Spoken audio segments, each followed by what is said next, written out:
Cook, do you hear me? Is love.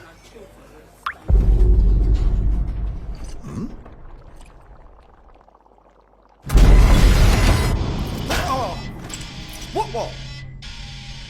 Engineering to officers, we are dead in the water. I repeat.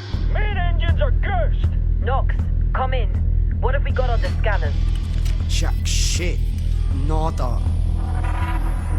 Hey, wait. I see something. 3 o'clock starboard. It's massive. Get back here, Shani. Pull off!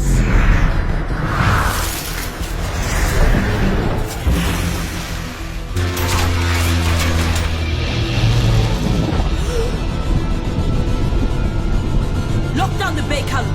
Give your auxiliary engines. Deploy shields and bring our boat now! Brace yourselves!